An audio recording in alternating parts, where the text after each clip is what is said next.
Olá pessoal, sejam bem-vindos mais uma vez, tá certo? A gente vai dar continuidade hoje aqui ao conteúdo Fundamentos do Voleibol, mais precisamente hoje a gente vai falar de recepção, tá? Então no vídeo anterior a gente destacou um pouquinho ali as características principais do saque e hoje a gente vai tentar falar um pouquinho daquele fundamento que atua diretamente contra o saque, que é o fundamento de recepção, tá ok?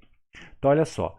Então, inicialmente lá, alguns autores, como a gente falou, eles classificam esses fundamentos de acordo com a sua dependência ou não do adversário, tá certo?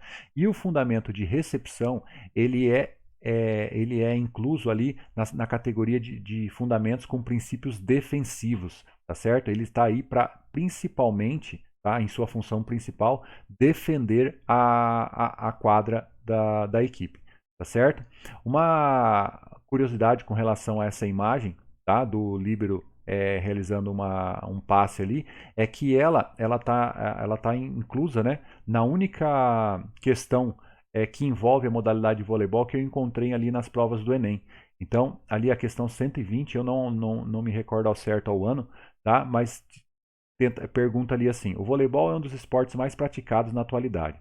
Está presente nas competições esportivas, nos jogos escolares e na recepção. Nesse esporte, os praticantes utilizam alguns movimentos específicos como saque, manchete, bloqueio, levantamento, toque, entre outros. Na sequência de imagens, identificam-se os movimentos de. Aí ele coloca ali o movimento 1, movimento 2, essa figura que a gente colocou hoje na aula está no movimento 2, tá certo? Se vocês quiserem dar uma pausa no vídeo e tentar responder essa questão, tá? Fica a critério de vocês, tá bom? Mas eu acredito que vocês consigam responder com facilidade e depois eu coloco a resposta para vocês, tá ok? Seguindo então.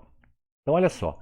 Então, a gente vai falar um pouquinho sobre as características principais da recepção, tá? Ilustrar um pouquinho, ver quais são os gestos técnicos que se desenvolve ali na recepção, como é que eu realizo essa recepção. E por último, a gente vai um pouquinho mais a fundo, tranquilo? Então, olha só. Quando a bola é originária de um saque do adversário, a primeira ação do jogo da equipe contrária é denominada de recepção. Essa recepção, ela também pode ser conhecida como passe. Então, se você estiver lendo alguma coisa e falar passe ou recepção, nessa situação elas vão ser sinônimos, tá? Elas vão significar a mesma coisa. Uma essa recepção ela atua diretamente num processo específico de jogo. Então, alguns autores eles classificam o voleibol em processos, tá certo? Então, normalmente a gente vai escutar dois processos de jogo, que é o side-out e a transição. O que é o side-out? Side-out é quando uma equipe saca, a outra equipe atua diretamente com a recepção contra esse saque. Esse é o processo de side-out, tá?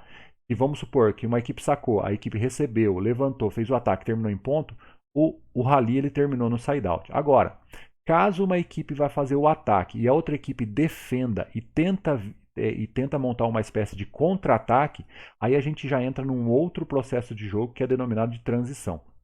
Tá ok? Só para diferenciar um processo de outro, tá bom?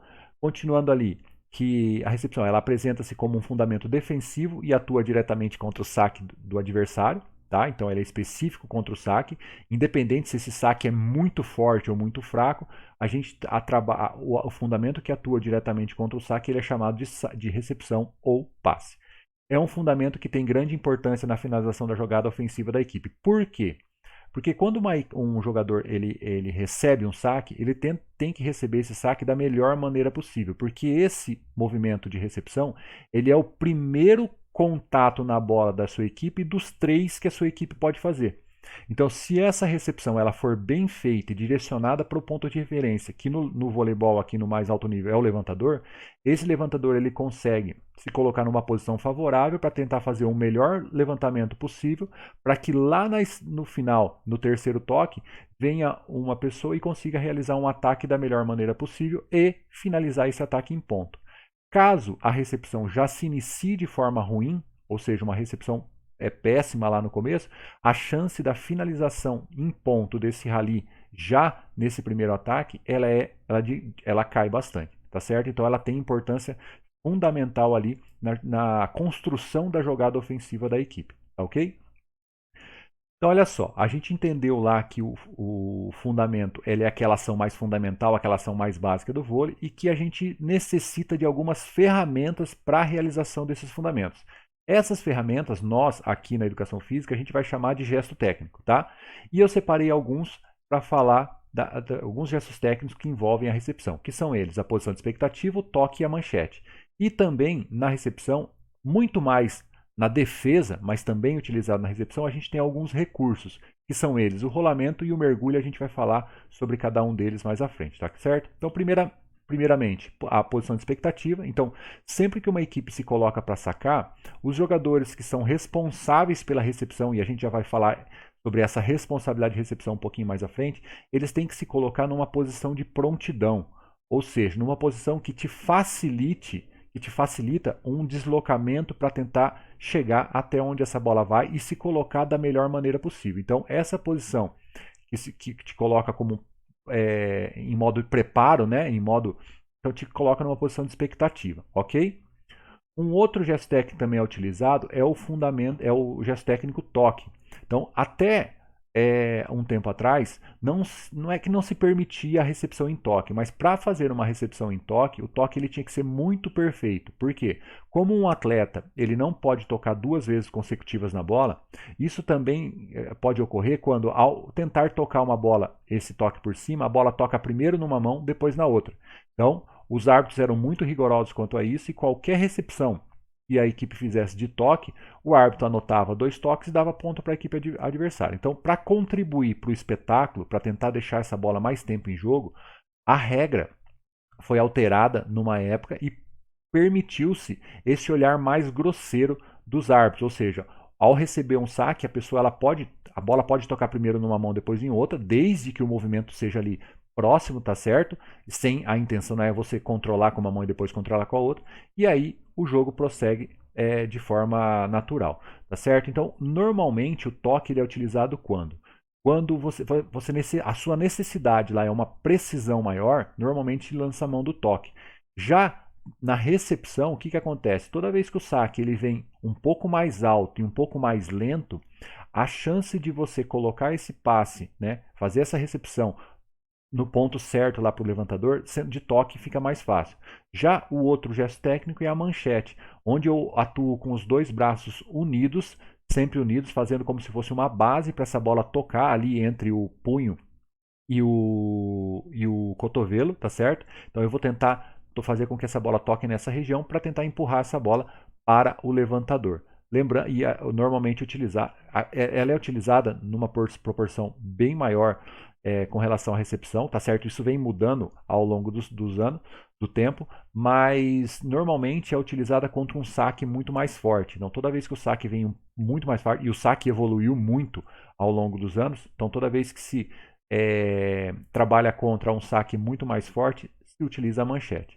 E os 2 últimos, que são os recursos na recepção, muitos deles, o rolamento ele é muito mais visto no voleibol feminino, tá, em maior proporção, principalmente pela característica física da mulher, então pelo corpo, a formação corporal da mulher, ela não permite que ela trabalhe muito a parte do mergulho do peixinho. Então, normalmente é utilizado muito mais no feminino o rolamento, tá certo? E o mergulho no masculino.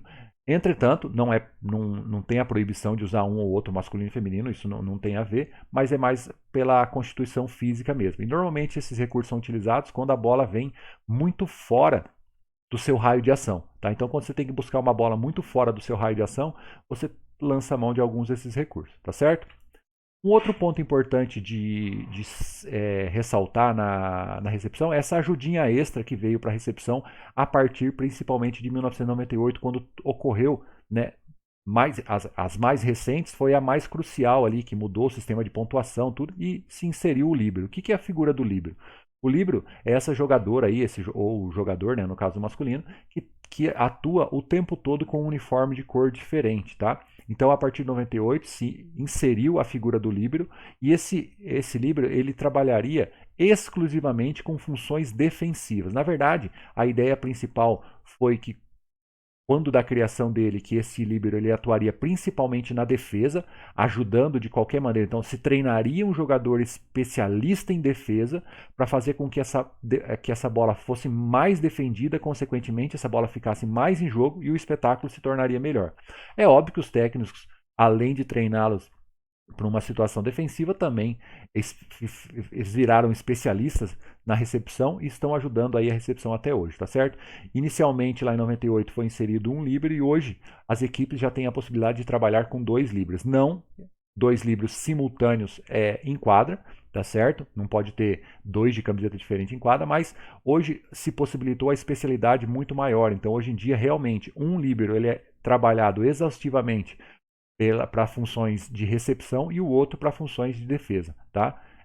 Se trabalha bem específico essas duas funções nos livros, tá certo? E provavelmente a próxima mudança de regras que acontecerá, acredito que o ano que vem, para 2022, tá certo? Vai tentar incluir que hoje em dia o líbero ele não pode ser capitão de equipe, mas a ideia é que ele possa ser capitão de equipe numa próxima alteração de regra, tá certo?